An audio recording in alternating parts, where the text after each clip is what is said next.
Bonjour, dans la vidéo qui suit, je vais présenter la donnée du cas TVA numéro 6 de l'examen fédéral 2018, puis expliquer comment résoudre le cas.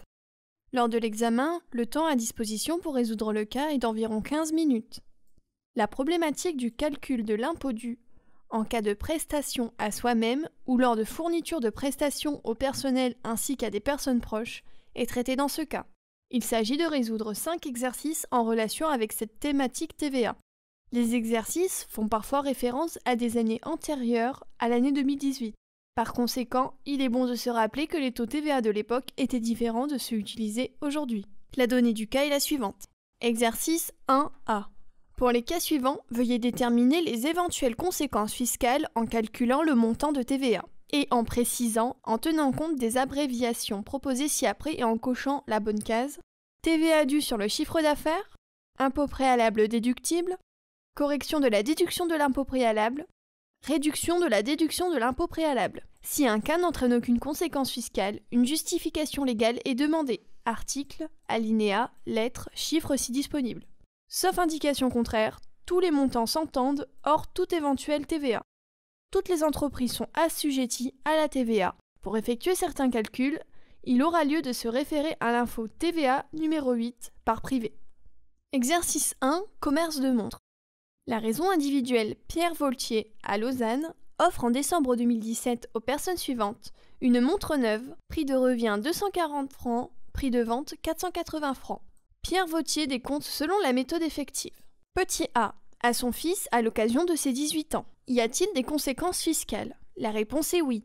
En effet, dans le cas d'une entreprise en raison individuelle, les prélèvements de biens ou marchandises effectués par le propriétaire pour ses propres besoins, ainsi que pour ceux de sa famille, sont à imposer sur le prix d'achat ou de revient pour les biens transformés. Dans le cas présent, la donnée indique que le prix de revient est de 240 francs. Il faut donc appliquer le taux de 8% sur ce montant afin de déterminer la correction de TVA.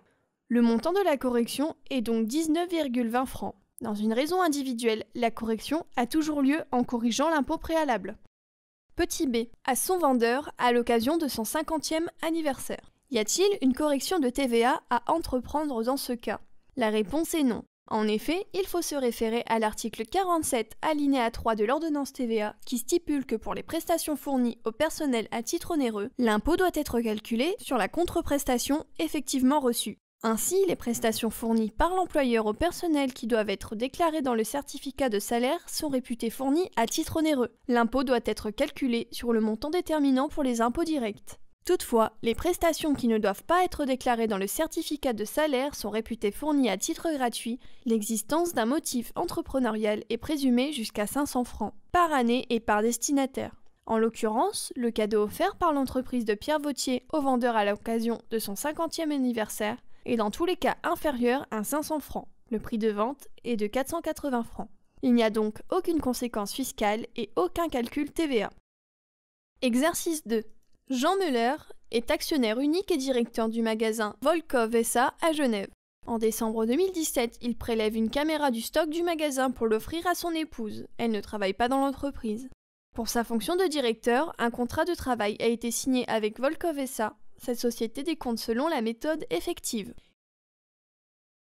Y a-t-il des conséquences TVA dans ce cas? La réponse est oui. Normalement, lorsqu'un actionnaire non salarié de l'entreprise prélève un bien ou de la marchandise du stock pour son usage privé, il faut procéder à une correction de TVA sur la valeur qui correspond au prix qui serait fait à un tiers indépendant pour une vente similaire.